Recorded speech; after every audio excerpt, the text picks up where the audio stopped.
उत्तर प्रदेश हिंदी संस्थान और यहाँ की एक संस्था के माध्यम से हम एक आयोजन के साथ यहाँ जुड़े हैं। फिरोजाबाद जिले के शेखोहाबाद में उत्तर प्रदेश हिंदी संस्थान लखनऊ की प्रधान संपादक अमिता दुबे पहुंची। उन्होंने बताया कि हिंदी संस्थान द्वारा सिरसागंज में एक पत्रकार साहित्यकार सम्मेलन 12 और 13 अक्टूबर को किया जाएगा। ये सम्मेलन हिंदी पत्रकारिता के पहले समाचार पत्र उद्दंत मार्तंड के 200 वर्ष पूरे होने के उपलक्ष्य में होगा। उत्तर प्रदेश हिंदी संस्थान और यहाँ की एक संस्था के माध्यम से हम एक आयोजन के साथ यहाँ जुड़े हैं और यह आयोजन इस कारण मैं यहाँ हूँ क्योंकि यह आयोजन उद्दंत मार्तंड के 200 वर्ष पूर्ण होने पर आयोजित किया गया है। और हिंदी संस्थान एक ऐसी संस्था है जो साहित्य और पत्रकारिता के लिए विशेष रूप से सजग रहती है, क्योंकि हिंदी संस्थान से 2 पत्रिकाओं का प्रकाशन होता है।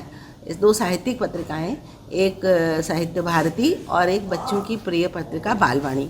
तो हम सीधे रूप से समाज को संस्कारित करने में साहित्य के साथ साथ पत्रकारिता की भूमिका पर केंद्र में रखकर काम करते हैं, इसलिए हम यहाँ फिरोजाबाद में आप सबके साथ हैं। कार्यक्रम में 12 अक्टूबर को प्रदेश सरकार के कैबिनेट मंत्री ठाकुर जयवीर सिंह मौजूद रहेंगे। श्रीमती अमिता दुबे ने जानकारी दी कि इस सम्मेलन में पत्रकारों और साहित्यकारों को सम्मानित किया जाएगा। अब ये 12 और 13 अक्टूबर को इसी भावना के साथ हम सिरसागंज में ये कार्यक्रम करने जा रहे हैं, जिसके लिए आप सबको निमंत्रण भी है कि उस कार्यक्रम को सफल बनाने में हमारा सहयोग करें।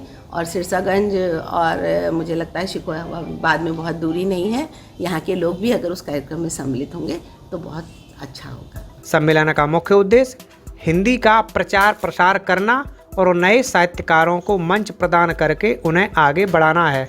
उद्दंत मार्तंड हमारे लिए गौरव का वो क्षण लाता है जब कलकत्ता से, आप जिसे अब हम कोलकाता कहते हैं, इस अखबार का प्रारंभ होता है। और इसके जो प्रारंभ करता है वो केवल एक संपादक नहीं होते, वो एक रचनाओं के लेखक भी होते हैं।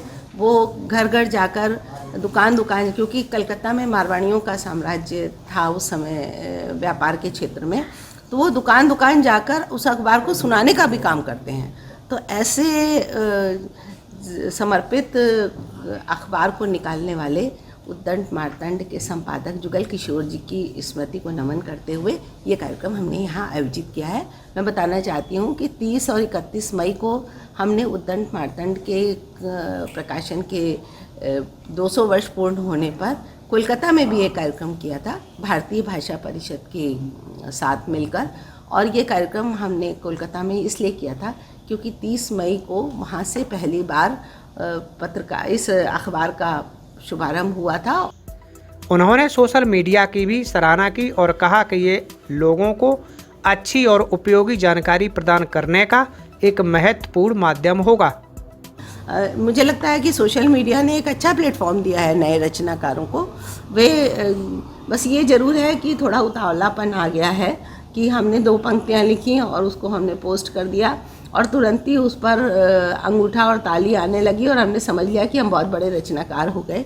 तो ये इसके नकारात्मक पक्ष हैं, लेकिन सकारात्मक पक्ष ये है कि इस सोशल मीडिया के कारण शुभकामना संदेश भेजने की वजह से बहुत सारे रचनाकार जो विशेषतः युवा होते हैं वो हमारे सामने भी आते हैं। एआई की चुनौतियों से कैसे निपटेंगे? एआई की चुनौतियाँ भी बहुत गंभीर चुनौतियाँ हैं, लेकिन एआई का सहारा भी लेके बहुत सारी चीज़ें संशोधित भी हो रही हैं। तो मुझे लगता है कि आज की पीढ़ी के पास गूगल है, गूगल बाबा मैं उसको कहती हूँ कि हम संदेह में आते हैं और तुरंत गूगल बाबा की शरण में जाते हैं।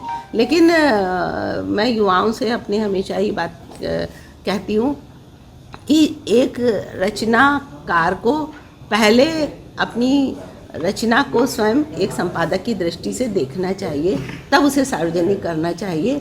क्योंकि एआई हो चाहे गूगल हो, ये सब मानव मस्तिष्क और मानव हृदय की बातों से ऊपर नहीं हो सकते और रचना हमेशा संवेदना से जुड़ी होती है। अगर आप ये वीडियो YouTube पर देख रहे हैं तो हमारे चैनल को सब्सक्राइब करें और बेल आइकन को दबाना ना भूलें। अगर आप Facebook पर ये वीडियो देख रहे हैं तो हमारे पेज को लाइक करें।